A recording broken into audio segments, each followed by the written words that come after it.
We started by showing how reincarnation is a legitimate and ancient Jewish belief. It goes back all the way to the Tanakh. There are many scriptural sources for it, specifically a verse in the book of Job, right? Eov, also in many other places, in Amos, even in the Chumash, various sources that speak about reincarnation. Also the prophetess Abigail, who told King David about something called Kaf Hakela, the great cosmic sling, which the Arizal and the Zohar both explain. What does that mean when Abigail said that the souls of your enemies, the souls of the wicked ones, will be flung back and forth in a cosmic sling, in a Kaf Hakela? So the Zohar and the Arizal say this is reincarnation. Kaf Hakela means like a slingshot, like a soul is being slung from one body to another. So those were the various scriptural sources that we saw for reincarnation. We saw the Arizal, who says that there's 5 main reasons why a person would reincarnate, or 3 main reasons and 2 others. So the first reason was to rectify a past transgression, to somehow atone for a sin in a past life.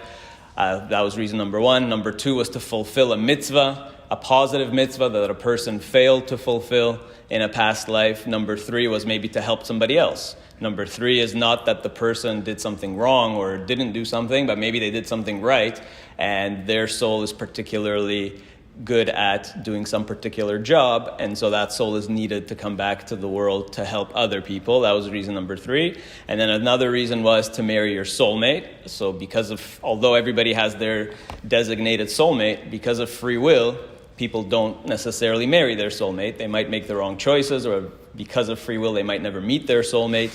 And so, therefore, you might have to come back and reincarnate to actually marry your soulmate. That was reason number 4. And reason number 5 is you might come back to help your soulmate with their issues, or maybe, your marriage didn't work so well and you need to come back and try again. So again, the last 2 reasons have to do with marriage and soulmates. So those were the 5 big reasons. And we said how generally there's 3 reincarnations based on Job and the Chumash and various sources that a person can get. Assuming that they improve, they can keep reincarnating. Notzel chesed la'alafim, that's the meaning of that term, that God extends his kindness to thousands of generations. That means that assuming that a soul is improving, they can keep reincarnating even 1,000 times, but if they're getting worse, then they get 3 chances, right? So that's what it means when God says he will pass on the sins, al shilashim ve'al ribeim, to the 3rd and 4th generation, meaning that if a person's getting worse with each reincarnation, then they get 3 chances, which means 4 lives. And after that point, if the person has not rectified and not done what they need to do, then they would go to Gehenom, which typically is described as having a maximum sentence of 12 months. And then the part that we focused a lot on is that the whole concept of Gehenom and even Gan Eden and Olam Haba, it's really all here. It's not like people generally think that there's some other place, some unknown dimension elsewhere. Like these descriptions of like fire and brimstone and torture somewhere else, but it's actually Gehenom is here, and the word Gehenom itself is a place outside of Jerusalem, as we said. Not that particular place is hell, but that the idea behind it is to teach us that heaven and hell is really over here, and people suffer their punishment here, and that also helps to explain why there's so much seemingly inexplicable suffering in the world. Innocent people suffering, children suffering, doesn't make sense. Why are they suffering? The only real way to explain it is that they deserve it because of a past life, not because of something they did in this life, because they are, children or whatever. Or righteous people like Job, which we're going to get to. Why did Job suffer? He was so righteous. Why did he merit? Why did he deserve that suffering? So the only way to really explain that inexplicable suffering is it must be because of a past life. That's what we described before. And so a person could very much experience hell on earth. Doesn't the result say that there is actually a Gehinnom aside from coming here? Yes. He does say yes. That specifically. Right. A 12-month Gehinnom, yes. But this is something that we also have to do over the course of this class and in the future, is talk about how do we understand the Arizal. So I'll say this now and I'll come back to it, that we don't actually have any of the Arizal's direct works. Right. Everything that we have from the Arizal is really coming from his students. mainly Rav Chaim Vital, but he's not the only one. And like we said before, and I'll quote again today, there's the Rama Mifano, and there's Yosef Ibn Tabul, who's not so well known. And there was a little bit of a power struggle after the Arizal passed away between those two people, between Rav Chaim Vital and Ibn Tabul, who is the main disciple of the Arizal and who has the right to disseminate his teachings. And not all of the teachings of the Arizal actually correspond neatly to each other and fit together. So there's a lot of contradictions. Even in the Kitvei HaArizal of Rav Chaim Vital, he contradicts himself sometimes. And he says, I heard one thing, but maybe it was this way. It might be like this, it might be like that. So the Arizal is not straightforward. You can't just read it like a novel and say, I get it now. You have to read various sources and try to integrate them. The Arizal itself is like a puzzle. And to get the complete picture also, you can't just read the Kitvei HaArizal of Rav Chaim Vital, although that's generally what's become like the accepted tradition, that if you want to know the Arizal, you study Rav Chaim Vital. But there are other sources. So like the Rama Mifano might contradict with what Rav Chaim Vital says. So you have to put it all together to get the complete picture, because the Arizal is very much a puzzle. So we're going to see some examples of that as we go through it. Yeah, it's not so straightforward to try to grasp what exactly did the Arizal mean. Also, Rav Chaim Vital often says that I'm not sure what he meant. It may have been like this or like that. I think I heard this. And then also his son, Rav Shmuel Vital, sometimes adds a comment and says, well, he adds his 2 cents. And one thing that people don't know is that even after them, there were other rabbis who edited these books quite significantly, including Rav Meir Poppers. And that you don't know. What did he change? What did he add? What did he remove? It's not clear. There were later editors to these texts. And sometimes you read something that seems out of place. I've seen various such pieces. I'm not going to talk about it now. But I think we'll devote a separate series to the Arizal.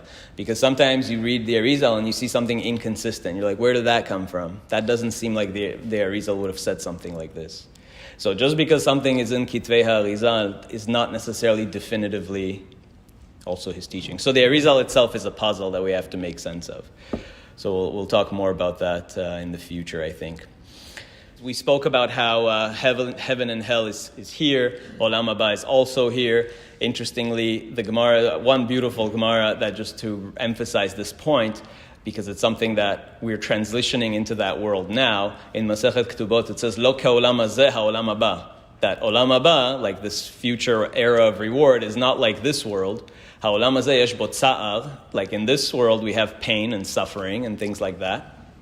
Even in basics, when you work, you suffer. Liftzor and lidroch. Like when you make wine, it takes a lot of work to trample and whatever it is, to press the wine and all that. Ha'olam haba, but in the future world, what's going to happen? Mevia nava achat, you can just take one grape or one cluster of grapes, bakaron or basfina, and you put it in some kind of, I don't know, sfina, boat, but it doesn't really mean literally a boat, in some kind of machine.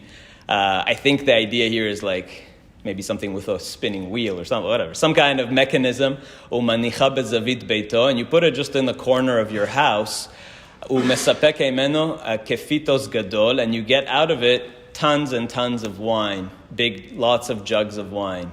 So basically what it's saying is, and it continues to describe it, and it gives a proof verse from Parashat Ha'azinu, V'dam einav tishteh chamer, and it explains why that is. That chamer means al tikre chamer ela chomer, that you're going to, in Olam Haba, there are going to be devices that actually make a lot of stuff from a very minimal amount of material. Like you put in one grape. If you read this Gemara literally, it's 2,000 years ago or 1,500 years ago when it would have been written, it would have sounded impossible. You put in one grape and it gives you endless jugs of wine.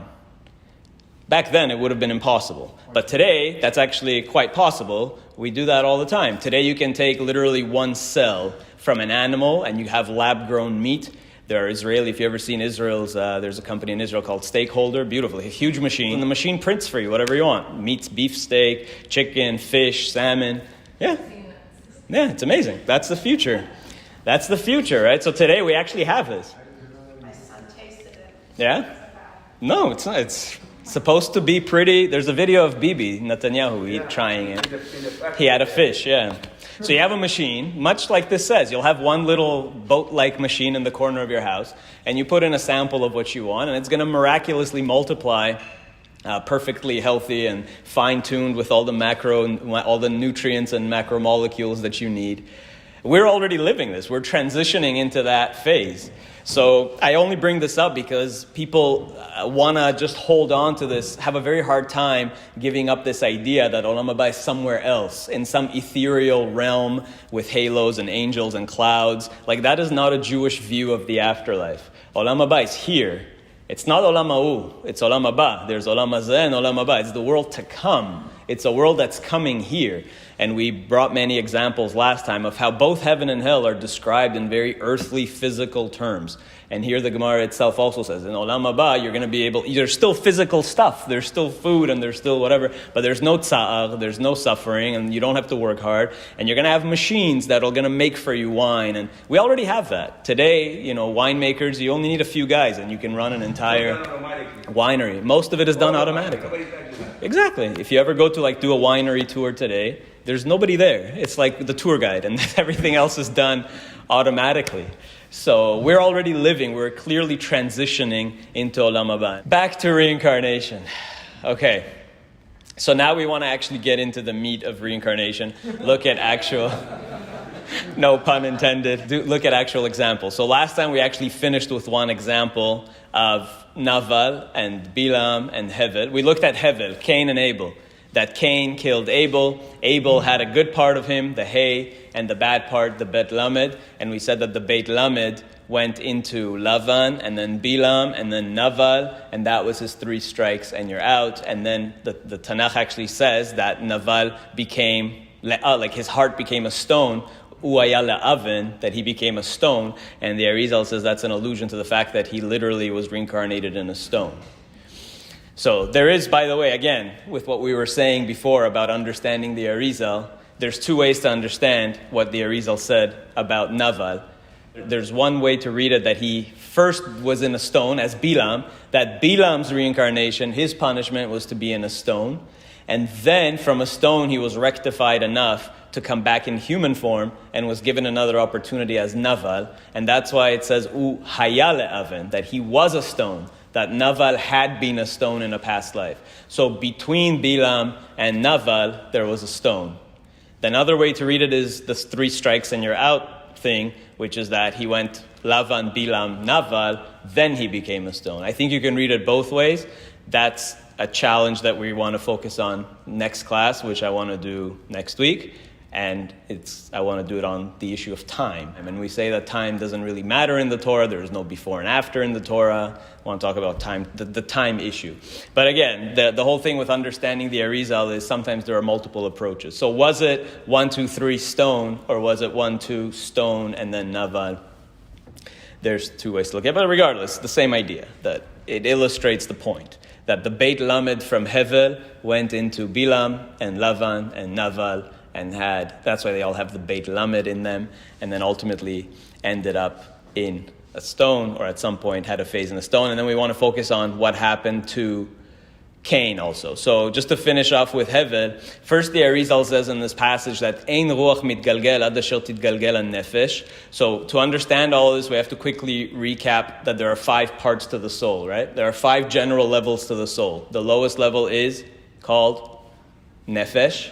Nefesh is associated with the bloodstream, typically. Then you have ruach, which is associated with the vital organs, particularly the heart. And then you have neshama, which is associated with the brain. They go higher and higher. And then you have 2 more, which are even more lofty, and most people never really access them, which is the chaya, which is associated with one's aura, something that really exudes out of their body, and the yechida, which is like a divine umbilical cord connecting you to the heavens or to God or whatever, to this upper, higher spiritual realms. So 5 levels to the soul. At the bottom, nefesh, ruach, neshama, chaya, yechida. And the Arizal says, Eina ruach mitgalgel, at asher titgalgel nefesh vetushlam. So first you have to rectify your nefesh, then you can rectify your ruach, and then you can rectify your neshama, and so on. Ve'ina evel hayu bo nefesh veruach mekulkalim u'me'orvim ra betov, aval haneshama hayta tova legamre.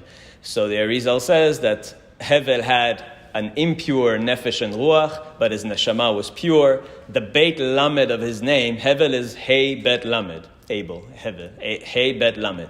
The Hey was the holy part of him, the good part, the neshama that was pure. The Beit Lamed was the part of his soul that wasn't impure, the nefesh and ruach. And each part reincarnated in different people. Ki atov sheba hiya Hey shel Evel, that's what we just said. The good part was the Hey. And that part was given, v'zu nitna leshet. That part actually first went, because Abel was killed. So then the Hey of his name went to Shet, to Seth, which was the next child of Adam and Eve. After Cain killed Abel, remember the Torah says that when Adam was 130, he had another child, and that was Shet. So the good part of Hevel first went to Shet, and the Arizal says, Zes Sod, this is the secret of a pasuk in Psalms, and the verse in Psalm says, Shata tachat raglav. The word Shata is an allusion to Shet Hey, that Shet, Seth, received the Hey from Hevel. Okay, Otiyot Shata hem Shet Hey. Okay, so Shet received, that's an allusion, this verse in Psalms is an allusion to Seth receiving the Hey. And then where did that Hey go? It actually went to Moshe. So Moses got the Hey of Moshe, Mem Shin Hey, came from Abel. So the soul of Abel, the good part of his soul, went into Seth first, and then from Seth to Moshe. And that's the secret of this verse. The whole verse in Psalms, it's in chapter 8, is Ma enosh kitiskarenu ven adam kitifkadenu. What is man that you should remember him? What are mortals that God should even care about us? And it goes on to say, Vatachasreu me'at me'elohim, that you made man a little bit less than Elohim, a little bit less than the angels, a little bit less than the divine. We were made Betzelem Elohim. We were made in the image of the divine. And tamshilehu b'maaseh yadecha kol shata tachat raglav. You laid the world under his feet. That's the whole verse. And the Arizal says the secret of this verse is to tell you that it's the reincarnation of Abel, because who was the one that was the closest to being like Elohim? Who is described in the Torah as being Isha Elohim? In Tanakh. Moshe is described in Tanakh as being the man of God, Isha Elohim. So the Arizal says this whole verse is alluding to Kvar yadata mizmor ze ne'emar al Moshe. This verse is talking about Moses. She'alav ne'emar, that he was me'at me'elohim. He was this divine man. Ve'ine u Shet atzmo kmo she'idber. So he was the reincarnation of Seth, who was the reincarnation of Abel. So the secret of that verse in Psalms, in chapter 8, next time you read that verse, if you actually break it down, it's talking about that part of Abel that went into Moses, that went into Seth, Shet. That's why it says Shata tachat raglav. And that went into Moses. That's why it says Me'at Me'elohim, which was Moses. Make sense? What were you saying about the order in which you have to rectify? You have to start from the bottom and work up. Yeah. So how did he have... That was the Hey, that was the good part. That part went to do its job in Seth and in Moses. The part that needed rectification is the Bet Lamed. So then the Bet Lamed came back in Lavan and the Bilam and Naval. And he gives, the Arizal explains all that. We already covered it, so I want to move on. And that's another verse in Psalms 147. You know this verse, it's in our prayers. Umishpatim bal yedeum.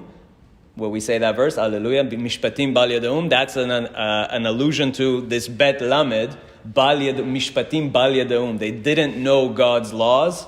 Who is that talking about? Lavan, Bilam, and Naval, who didn't fulfill God's laws, and they had that Bet Lamed. That's the secret of this verse, Mishpatim bal yedeum, that they don't know the laws of God. They did not fulfill God's law.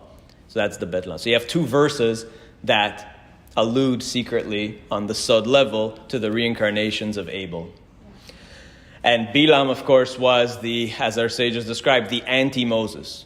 That Bilam was as great as Moses. Moses was the greatest prophet among the Jews, and Bilam was the greatest prophet ever among the Gentiles, and God did that on purpose so the two kind of balance each other out, and that so that the nations also wouldn't say that, how come we never had a Moses? You did, you had a Bilam. Like, they were counter forces to each other. So it's interesting that Moses and Bilam came from the same actual spiritual root.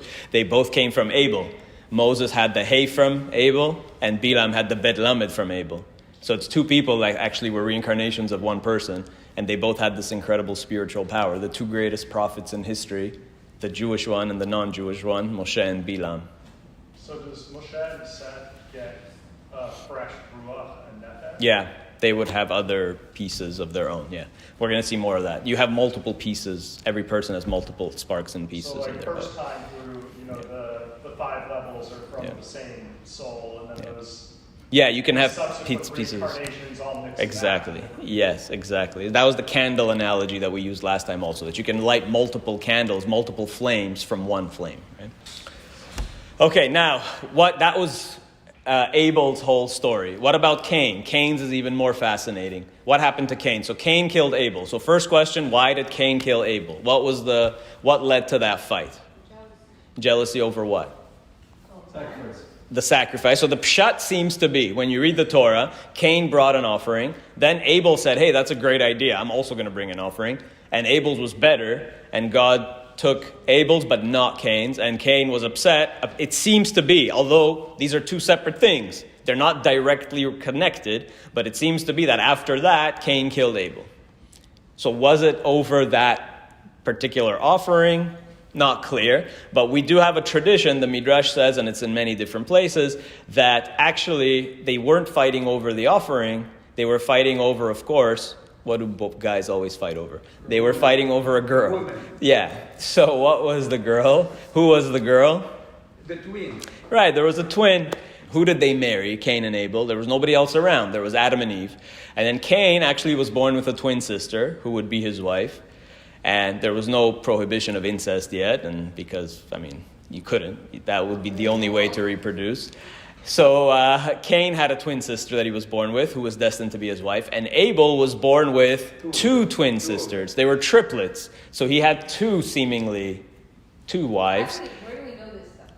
This is an oral tradition. Yeah, how do you know that? So let's see. No, it's not possible there were other humanoids that are not considered. There were. I believe there were, yes. I believe there were. Evidence shows there was, right? Yes. So they're not considered Adam, but Right. they're mingled. Yes, there are sources that say, and the Zohar even suggests this, that Cain went elsewhere when he was banished from their village, whatever, that he went elsewhere and married other people that were around that didn't have a divine neshama, but there actually were people outside of Adam and Eve. Adam and Eve were unique in that they had a neshama, nishmat chaim, right? That God breathed into them a neshama. But there were people without a neshama, less civilized, outside of the Garden of Eden. Garden of Eden was, Adam and Eve were the first civilized humans. Because remember, in chapter 1, God already made people. And then in chapter 2, he seemingly makes people again. This time, he says, I'm giving them a neshama, which implies that in chapter 1, God made people on the day 6 with all the animals in general. There were animal-like people, uncivilized people.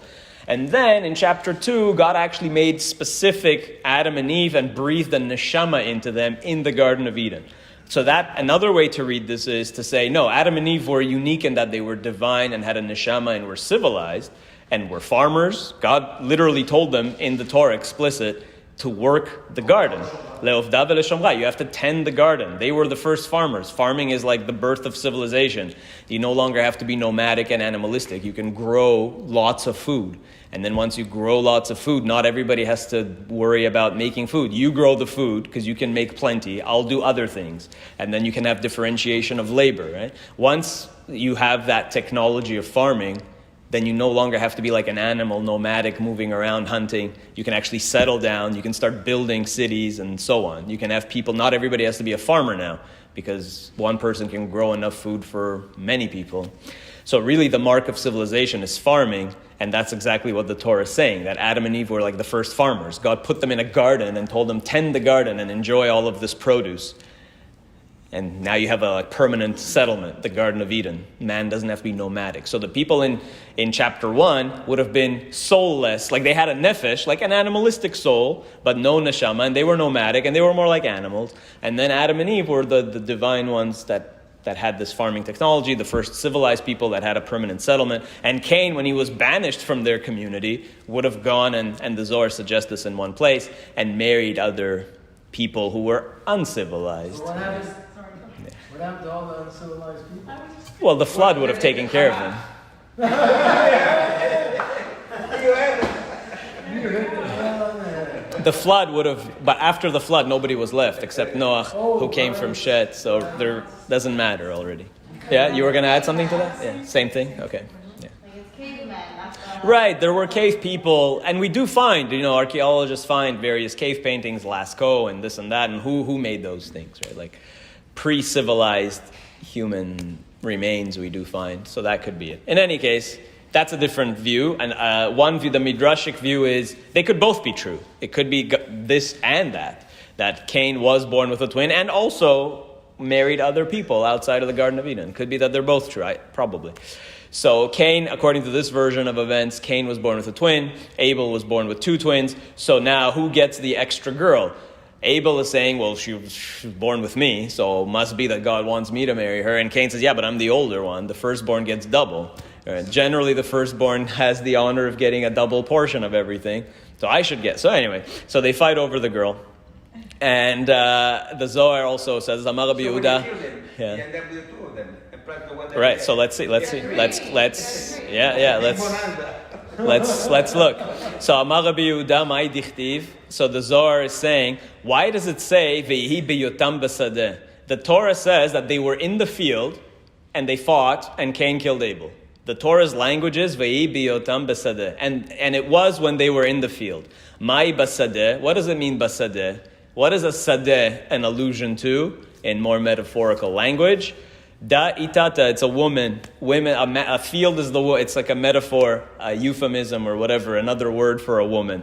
Ve'alda kamuktile. And it was actually what the Torah means, the deeper meaning of that they were in the field. Why does the Torah even mention they were in the field? Who cares? They were in the field, they were at home. What does it matter? They were in the forest, they were on the moon. Who cares? Like Cain killed Abel. The Torah could have just said Cain arose and killed Abel. That's all it had to say. Why does it say basadeh? And so the Zohar says here, and it's really quoting older sources, sadeh is a euphemism for a woman. A woman is the field for the man. So they fought over the woman. Ve'kane Kain lehevel al nukve, and Cain was jealous of Abel over the wife.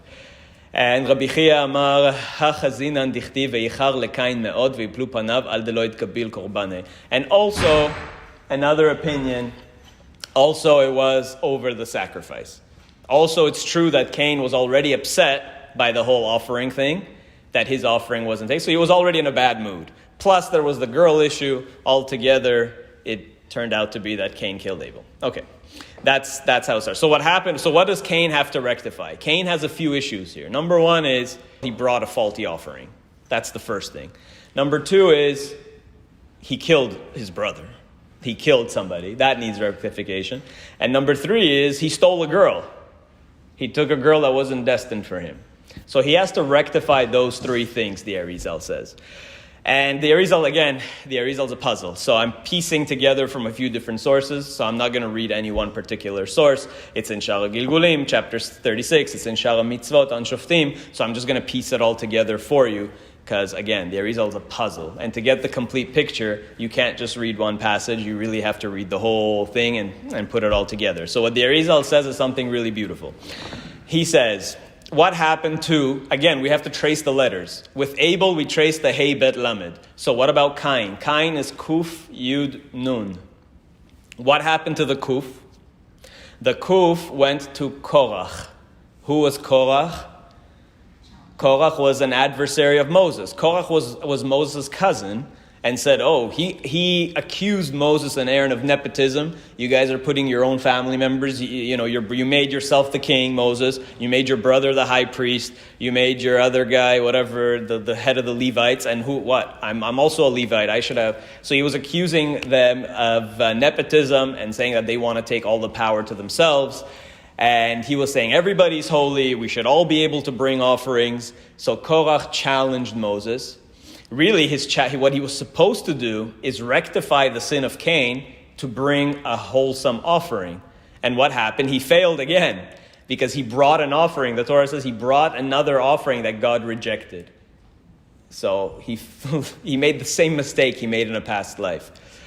And the other thing is, what was the result of that?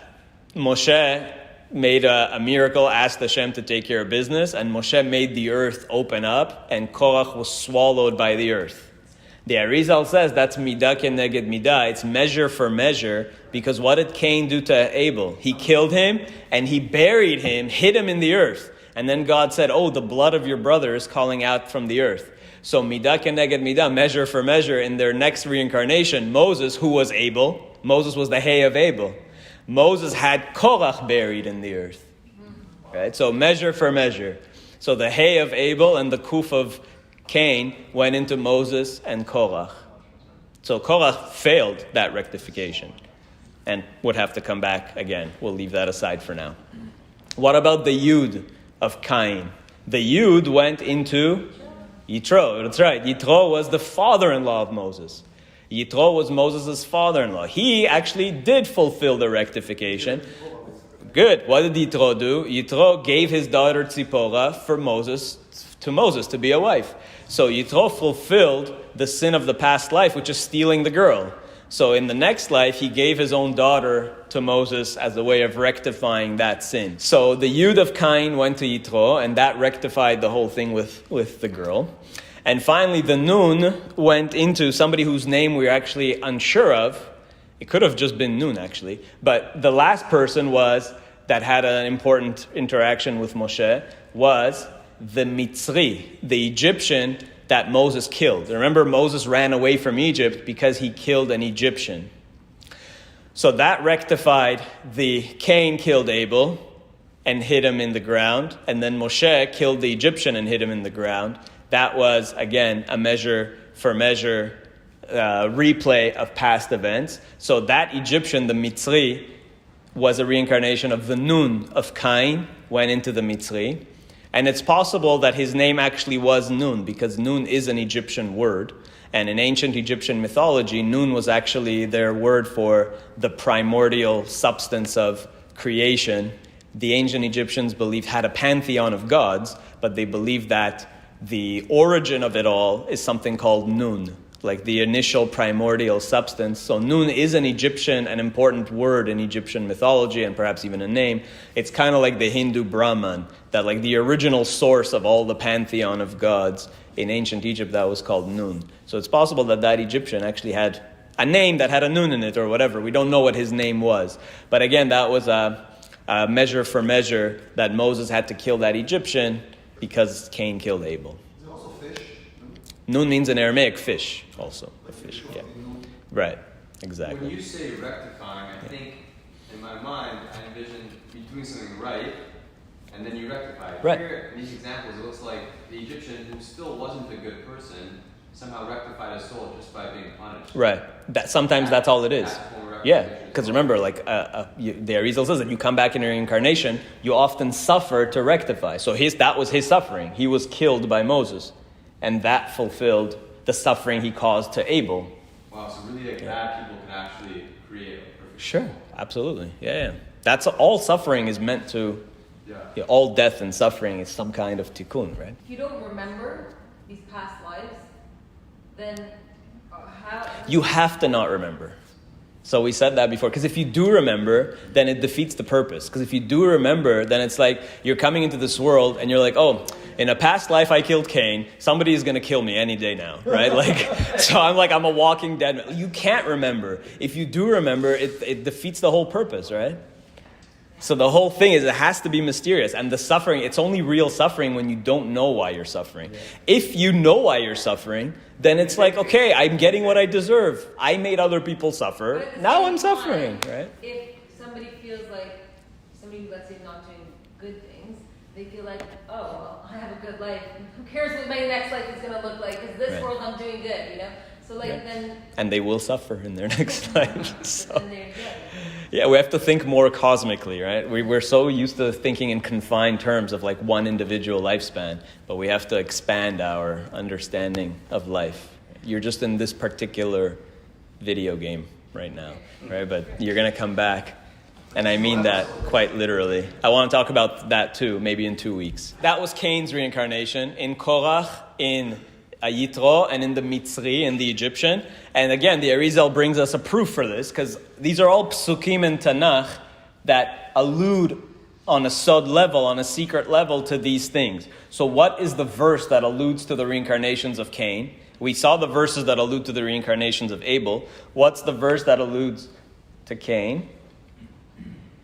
There's a pasuk in Genesis and Bereshit that says, Ki shivatayim yukam Cain, that Cain will be avenged sevenfold. Shivatayim yukam Cain. The Arizal says, what is yukam? Roshei tevot. It's an acronym. When did Cain get all of his whatever, what he deserved? In the future lives of yukam. Yud, Kuf, Mem, Yitro, Korach, Mitzri. In those three souls. So you have a proof text for that on a sod level. Okay, excellent. That's Cain and Abel. Next, we promised to go back to Job, to Eov. Why did Eov suffer? That's how we started our discussion. We started in part 1 with the verse in Eov that actually tells us about reincarnation. Job was complaining to his friends that I'm righteous, I've lived a righteous life, and yet I've suffered this horrible, horrible suffering. And God is not just, and his friends tried to calm him down. And then Elihu told him the secret of reincarnation, saying, no, you're suffering for your past lives. It's not because of anything you did in this life, it's for something you did in a past life. So who was he in a past life? Who was Eov in a past life? The Arizal explains in Shara Psukim, Nodahu inyan Terach avi Avraham, shenitgalgel be'Eov. That Terach, the father of Abraham, Abraham's father, Terach, reincarnated in Job. ועל ידי ייסורים שעברו עליו, חזר בתשובה שלמה.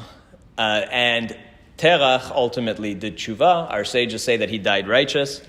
ורמז רמז לו זה באומרו ואתה תבוא אל אבותיך בשלום, כמו שאמרו חז"ל. So our sages said that Terach, the father of Abraham, originally was an idolater. And he was the one that actually gave up his own son to be imprisoned. You know this story? Abraham was born in a house of idolatry. His father even sold idols. His father was an idol maker and seller. That was his business. And you remember the story that Abraham, even as a child, took a hammer and crushed all the idols and caused so much trouble to his father that ultimately his father actually had his son arrested and thrown in jail. And the Talmud says, and we'll get to it, that Abraham spent 10 years in jail. His own father gave him up, and Abraham spent 10 years in jail. And we'll see why. The Gemara says in Bava Batra, Amar Rav Hanan bar Rava Amar Rav, 10 shanim nichbash Avraham Avinu. So Abraham was imprisoned for 10 years. Shalosh bekuta v'sheva bekardu. So 3 years he was imprisoned in a place called Kuta, and 7 years in Kurdistan, Bekardu. We're going to see why that's actually significant. He spent 10 years in jail, and the Gemara specifically tells us 3 years in one jail, 7 years in another jail. Who cares what jail he was in? Why does it matter? He spent 10 years in jail. So we're going to see the significance of that, of 3 and 7. But his own father threw him and had him put in jail, but ultimately he repented. And at the end of his life, Terach became righteous, and that's why the verse says in the Torah that God told Abraham, God told Abraham that you will come back to your fathers in peace, which implies that his fathers were good, that you will join your fathers. When you are buried, you will join them peacefully, which implies that his father was a good person, and he will join him, right? That's the idea. So we know that Terach repented, but he had to make up for his original sins of being an idolater, of actually being a moser, that he put his own son, had his own son put in jail. So he came back in Eov. And who was Eov? Eov had to rectify that. He was Terach. But Eov also had another thing in a past life. Who was he in a past life? Kmo she'amru Chazal, like the sages again say in the Talmud and in other places, that Eov in a past life, aya echad migimel yoatzei paro. He was one of Pharaoh's 3 advisors. Who were Pharaoh's 3 advisors? Anybody remember this story? Yeah. One was Yitro. Yitro was one of them. Yitro was actually originally an advisor to the Pharaoh. And then the other was Bilam. Bilam was originally an advisor to Pharaoh. And Job, not Job himself. According to the Arizal, it wasn't Job himself, but Job in a past life was an advisor to Pharaoh. Pharaoh's 3 trusted advisors. And when Pharaoh wanted to solve the Jewish problem, Bilam said, execute them, whatever, throw the children in the river. Yitro protested, and because he said no, he actually fled Egypt and ended up in Midian. That's how he ended up in Midian. And interestingly enough, there's a beautiful midrash that's Yitro played a critical role here because he took the staff of Joseph. He took the special divine staff of Joseph that was housed in the Egyptian palace. Since Joseph had passed away, he had that special staff. That's a staff that the Mishnah says God made at the beginning of creation. He gave that staff to Adam. Adam had this divine special staff. It passed down all the way to Noach. Noach passed it on ultimately to Abraham. Abraham met Noach. Abraham and Noah met each other very briefly. And there's a very easy way to remember it because Noach, the gematria of Noach is 58, Nun Chet. And that's an allusion to Abraham was 58 years old when he met Noach. And you know that if you add up the years, because we know Abraham was born in the Jewish year 1948, in the Hebrew year, and we know that Noach died in the Hebrew year 2006.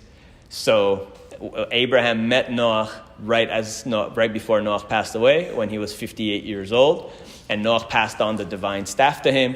Abraham passed it on to Isaac, to Jacob, Jacob to Yosef. Yosef had it with him, and then in the palace, it remained in the palace when he died. And Yitro then, when he ran away from Egypt, he left the palace, he grabbed the staff, took it with him to Midian, and there's a beautiful midrash that says when he got to his home in Midian, he put it in the ground, and then he didn't even realize, but when he put it in the ground, it immediately gave roots and got stuck in the ground, and he couldn't move it. So then after that, anytime a person would come and want one of his daughters as a wife or whatever, Yitro would say, okay, if you can pull that staff out of the ground, you can get the wife. And nobody could pull it out because it was like rooted into the soil until Moshe came and very casually lifted it out of the ground because it really belonged to him. And that's how Yitro knew that he had to give him Tzipporah and he was the one and so on. So it's kind of like Excalibur. And really, some say the Excalibur myth is based on this midrash, because the midrash is for sure older. This midrash goes back at least 1,500 years. The midrash of Moses pulling the staff, the unpullable staff, out of the ground. And the story of Excalibur is less than 1,000 years old. So it's actually quite possible that the Excalibur story of King Arthur, of being able to pull the sword out of the stone, actually comes back to Moses pulling the staff out of the ground. That was the immovable staff. So Yitro plays a really important role. So Yitro was one of the advisors to Pharaoh. He was the only one that protested. And Eov stayed silent. He didn't say anything. It seems he kind of played along with it, facilitated the whole thing. And so that now explains why he had to suffer in his future life as Job. Yes, he was righteous, but he had to suffer not only for his sins as Terach, but also for being the bad advisor, one of the bad advisors to Pharaoh. So that's what the Arizal explains. And that's why he had to suffer. So the Arizal says that when the Egyptians tormented the Jews, it was partially because of the advice of Eov and Bilam as well. And that was necessary for him to be rectified. And it's interesting that it says in the suffering of Job, it specifically says that he lost 7 sons and 3 daughters. So what is that an allusion to? The 10 years. Because the Gemara also says that Abraham was in prison 3 years and 7 years. I believe that's an allusion to, again, Midah keneged Midah, that he lost his own. Just like Terach gave up his own son to be imprisoned and suffering for 7 years and 3 years, Job, in his future life, lost 7 sons and 3 daughters. So the whole connection with children's suffering, measure for measure. So that was the reason why Eov had to suffer. Okay. Also, the 3 and 7 alludes to something else. What does 3 and 7 allude to? Does that remind you of something else? Yeah, the Sfirot are divided into 3 and 7. Right? You have the 7 midot on the bottom, like we had the 7 weeks of Sfirat HaOmer, and you have the 3 mochin on top, Keter, Chochma, and Bina, or Chochma, Bina, Dat. So there's also, you see many patterns of 3 and 7 in the Torah very often. Include like the 10 plagues, 3 of them were in Parashat Bo, and 7 of them were in Vayera. So when the Torah tells you the story of the 10 plagues, it even splits that into 3 and 7. So you often find patterns of 3 and 7 in the Torah. That's where it comes from.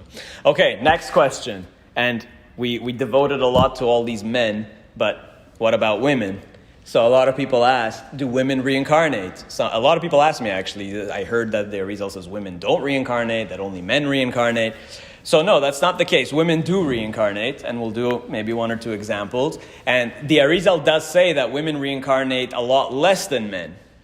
They have less need to reincarnate for very simple reasons. First of all, women have less mitzvot than men, a little bit less. Like, women are not expected to say, put on tefillin, or tzitzit, or certain things, or the amount of Torah learning that a woman's obligated to fulfill is a much less than a man would be. So a man might reincarnate for not doing tefillin, but a woman wouldn't have that. So women generally don't have the time-bound mitzvahs. They have less mitzvahs, not that much less, but slightly less mitzvahs to fulfill. But also just the fact that women are more refined. And the reality is that more than 80% of criminals are men. Most prisons are for men and not for women. The vast majority of violent crimes are men. Women very rarely commit those kinds of things. So women generally just have less sins. That's the reality. So good for you, ladies. So you have less need to reincarnate. So it's not that women don't reincarnate. Sure they do, where necessary. It's just that there's less need to reincarnate because women are naturally less sinful and naturally more refined and have less things to take care of. You can also argue that women suffer more than men in many ways. So they do a lot more kapara avonot. That's the reality. I mean, I didn't make it like that. Right. So things like childbirth and other forms of abuse that women go through that men don't go through. Men have other issues, but women, I think, generally suffer a lot more abuse and generally have a lot more fear. Like, even just operating in the natural world. A man can walk down a street at night and probably not be afraid. A woman probably won't feel safe walking, and that's just the way. So that's also part of Isurin. That's also part of suffering. That's also part of... We discussed this before. We talked about the curses of Eve, that women got a much worse deal in this world. That Adam and Eve were both cursed with 10 curses, and so was the Nachash. We talked about this, I don't know, for those who were there, a class on feminism, that Adam got 10 curses, Eve got 10 curses, but Eve's are much worse. So women tend to suffer more anyways, and they have less sins. So there's far less reason for women to reincarnate. Nonetheless, they do reincarnate, so we want to look at some examples. When women reincarnate, is it possible for them to reincarnate as men? Yeah, that's the other question. Number one, let's see women reincarnating. Number two, can a woman reincarnate as a man or a man as a woman? So we'll get to that also. That's another important question. So one example, we'll start with an example of reincarnation of a woman this time. This I'm quoting for Sefer Gilgulei Neshamot, which again is not from the Kitvei Arizal of Rav Chaim Vital, but from the Rama Mifano, which is it's even more direct. Sefer Gilgulei Neshamot is even in some ways more interesting because it just goes in alphabetical order. And it lists not all, but many people in Tanakh and even in the Talmud and who they were reincarnations of. And so one classic example is Tamar. You remember Tamar, the story of Yehuda and Tamar? Tamar was Yehuda's daughter-in-law, but then two of her husbands died, and then she ultimately seduced her own father-in-law. She dressed up as a harlot, and she had Yehuda seduced and got pregnant from him. Very bizarre story. Needs a lot of rectification for obvious reasons. So the Rama Mifano, who is again giving us the teachings of the Arizal, is saying Tamar who did she reincarnate in? Tamar Dvorah. She got reincarnated in Deborah, the judge, the great righteous judge Deborah, who in Judges it says that she sat under a tree. Vehi yoshevet tachat tomer Dvorah, and she's sitting under the famous palm tree of Dvorah, Tomer Dvorah, bein harama uven betel behar Ephraim, ve'alu alei bnei Yisrael lemishpat. And all the Jewish people, the Israelites in those days, went to her for judgment. She was the chief justice of the land, the Supreme Court. She was the head. And she was sitting, it says, tachat tomer Dvorah, very famous. She was sitting under the palm tree of Dvorah. And the Rama Mifano explains that what does it mean, tachat tomer Dvorah? It's written, chaser ktiv. The Torah is written here where it says tomer should be taf, vav, mem, resh. But the way it's spelled in the Torah, in the Tanakh, is taf, mem, resh. It's missing a vav. Why is it missing a vav? And the Rama says, because she is Tamar. That's what it's alluding to. This also highlights the importance of being able to study Torah in its original language. Because if you're reading the Torah in English, you will never catch this. Ever. The only way to see this is if you actually see the original Hebrew, and then you would say, why is the word tomer, palm tree, written wrongly here, or defectively? Chaser, it's missing a letter. It's missing the vowel, the vav. It still can be read as tomer, but it can also be read as tamar. So when you're reading it like that in Hebrew, you can read it as, oh, vehi yoshevet tachat tamar. She is in place of Tamar. She is Tamar. She is the reincarnation of Tamar. That's something you would never catch if you read it in English or in another language. That's why our sages said that when the Torah was first translated into another language, into Greek, it was as tragic as the golden calf. Because you will never capture the Torah's full meaning in another language. So Tamar hi Dvorah, and that's alluded to in the text in Judges, the book of Judges itself. And Shama הייתה יושבת מפני לתקן מה שישבה בפתח עיניים ויחשבה אל הזונה. So her sin, as Tamar was, the Torah says that she sat בפתח עיניים. She sat very modestly on display as this prostitute. That was already a sin. And to rectify that, she sat in her next life very modestly as a holy, modest, righteous judge of Israel. So both involve sitting on display, one as a prostitute, the other as a judge of Israel. That was the rectification. So being available to judge people, to answer people's Torah questions, as opposed to being available for men to do various sins. So that was her rectification. So he focuses on that word, bepetach einayim, that she sat on display. So Dvorah sat on display, but for a good reason, and modestly. She also had to rectify the fact that she was a prostitute, and she seduced her father-in-law. So the Rama Mifan also says, Eshet znunim shalakach Hosea, hi nitzotz Tamar verachav also. So if you remember the story of Hosea the prophet, Hosea, God actually told him, go and marry a prostitute. And he told him, have children with her, and he gave them symbolic names, and mixed together with prophecy. So the prophet Hosea, much later, the Eshet Znunim, her name was actually Gomer. We know her name. She's called Gomer. And she's called in the Tanakh Eshet Znunim, his harlot wife. So she was also Nitzotz Tamar. And again, the wording, how do we know? What's the verse in Genesis? The verse is, it describes Tamar as Vegam Hine. It says that she was, where is it? Gam Hine Hara Li Znunim. So it's the same word Znunim.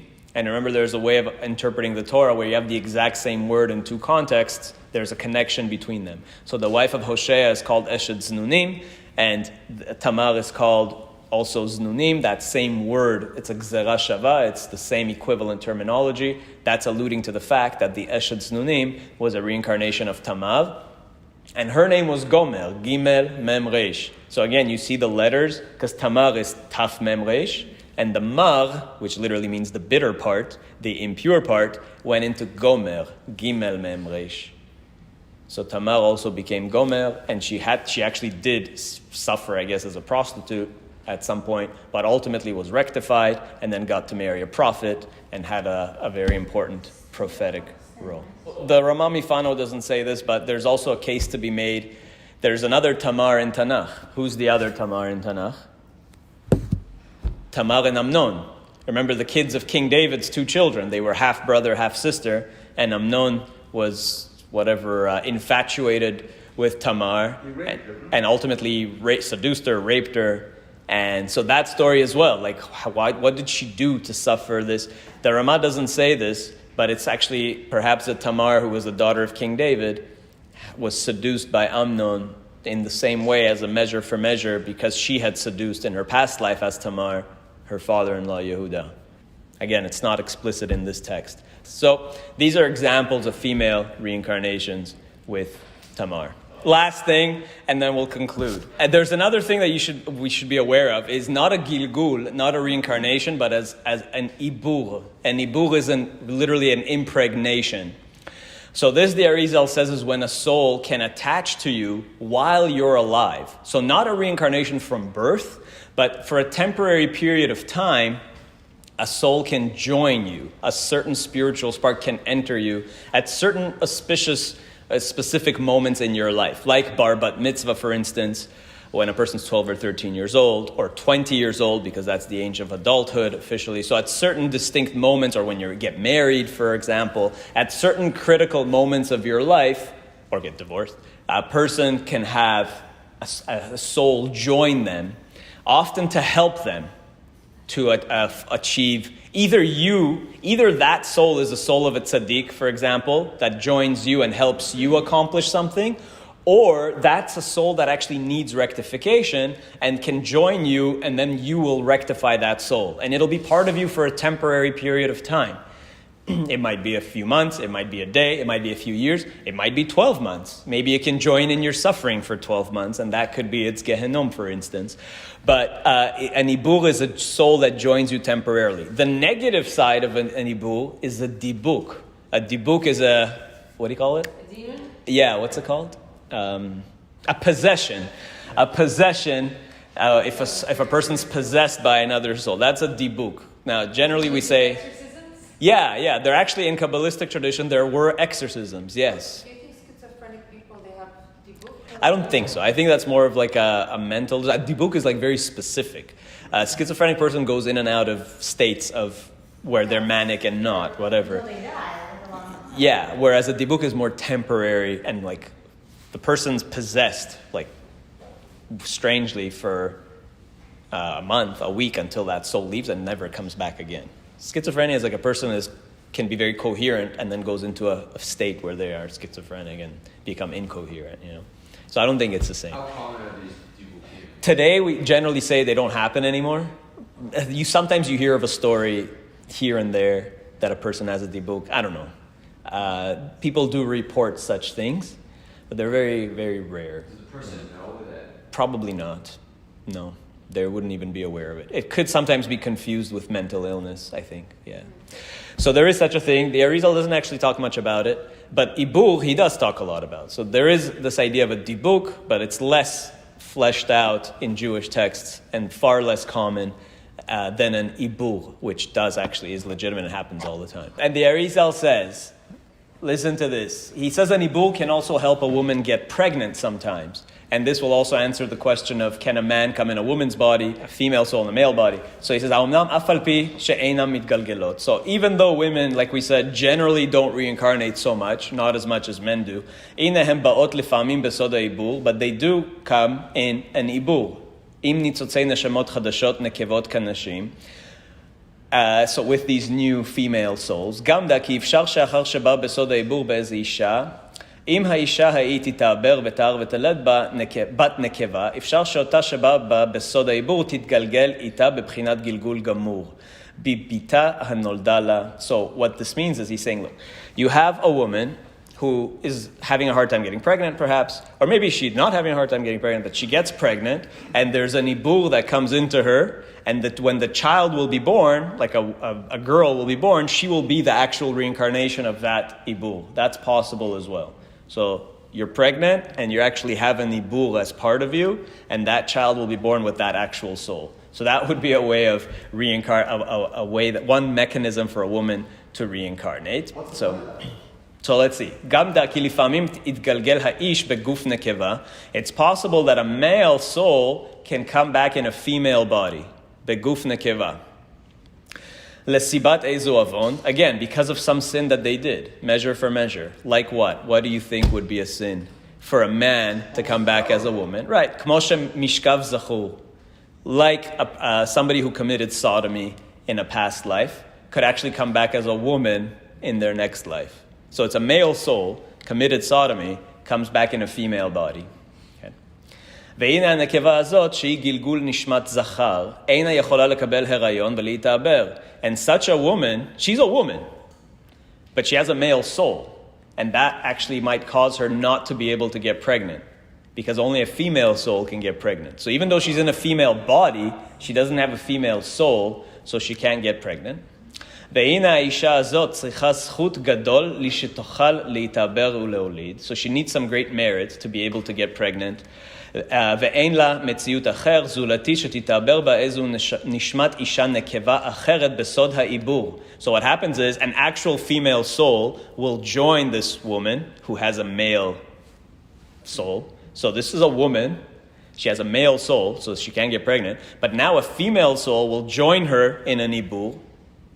Then she'll be able to get those, what's called feminine waters, mayim nukvin, velekabel herayon veteled. And then she'll be able to get pregnant because of the help of that female ibul.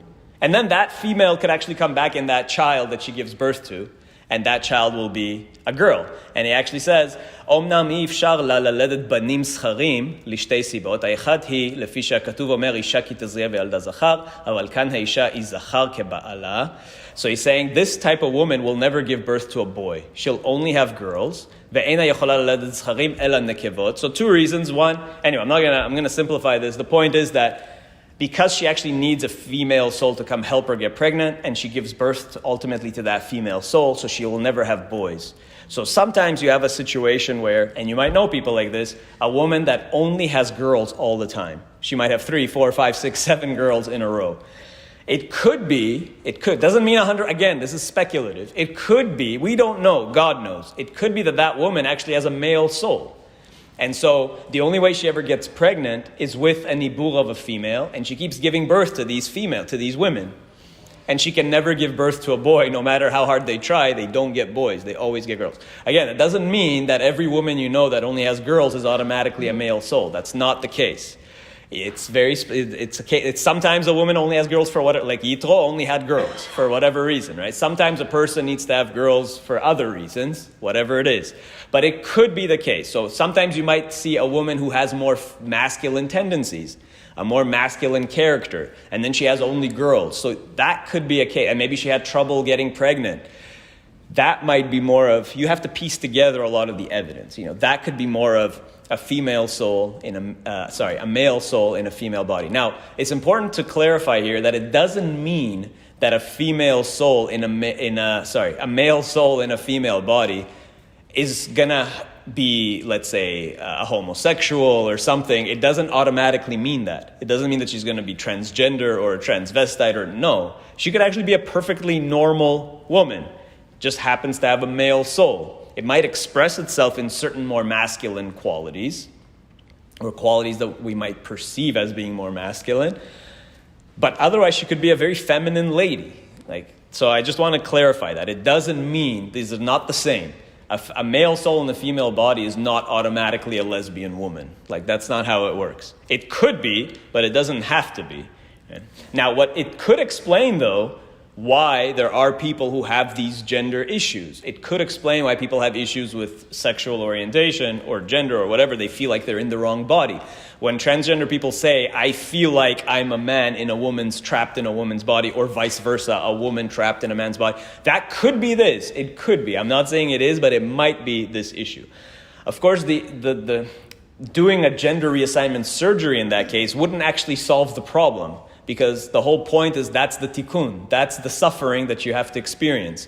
So doing the gender reassignment wouldn't help. And often, statistically, it doesn't. If you look at the actual data, a lot of people who get gender reassignment surgery are actually not better off and often want to go back to what they were before. They think that when they switch genders, all their problems will go away. But oftentimes you find, and there's a lot of statistics on this now, it didn't solve their problem. Right? Mentally, emotionally, they're not any healthier than they were before. Some are, but many also report that they're not, and it didn't help. And sometimes they even want to go back, and it could be too late at that point. So, the determination of the gender of the fetus occurs at 15 weeks after fertilization.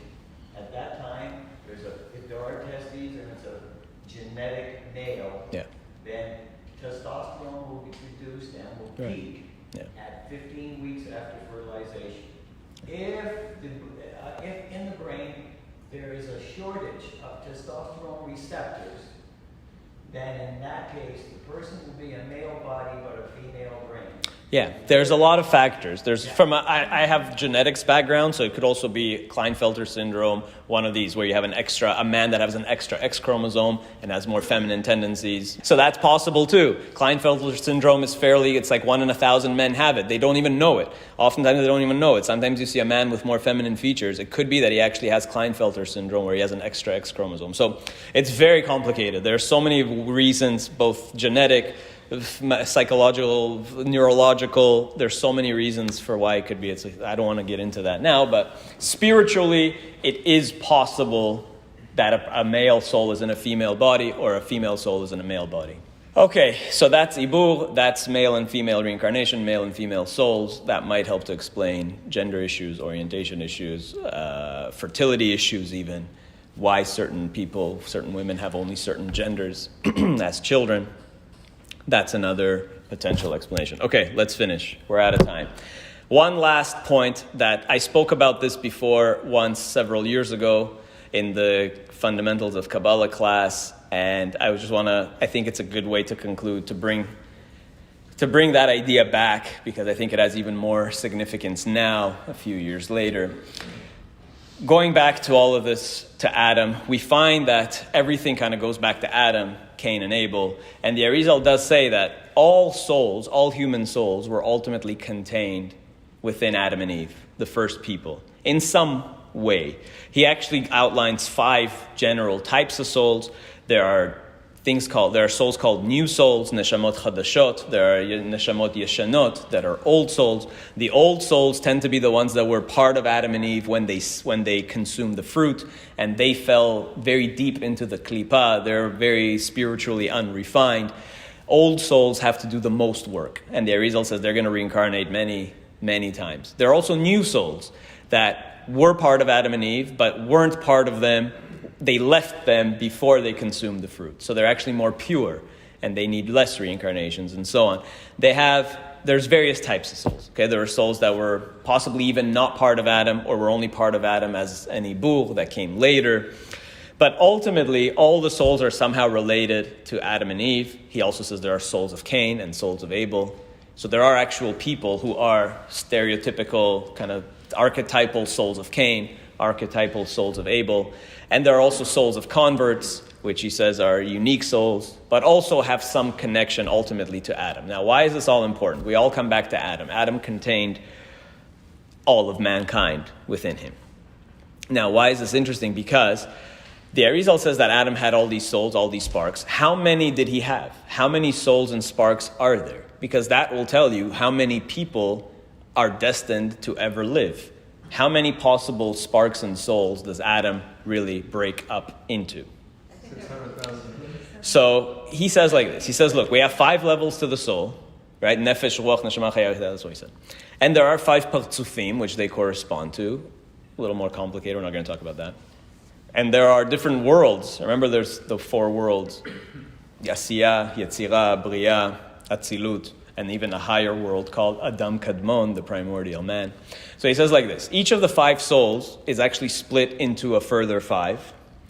And each of those is split into 613. Why? Because a person has 613 body parts, 248 bones and organs, and 365 like nerves and sinews. That's why we have 248 positive commandments, 365 negative commandments. So the Arizal says, just like your body, your physical body has 613 parts, your soul has 613 parts.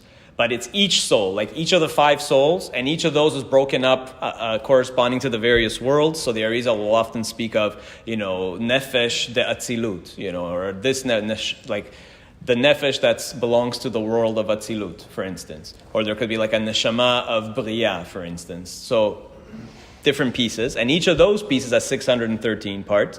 And then finally he says, how many possible sparks can you get? He says the maximum is samech ribua, which means 600,000. 6 times 10,000. 600,000, just like there were 600,000 people, or at least men, at 600,000 root souls at Mount Sinai. So each of those souls can split into 600,000. Now, if you do the calculation, there's a few ways to do it. There's souls, there's olamot, there's 613 and 600,000. You basically have 2 possible calculations. If you go with 4 worlds, which is typically we say there's 4 worlds, Asiyah, Yetzirah, Bria, Atzilut, you get 7.3 billion sparks.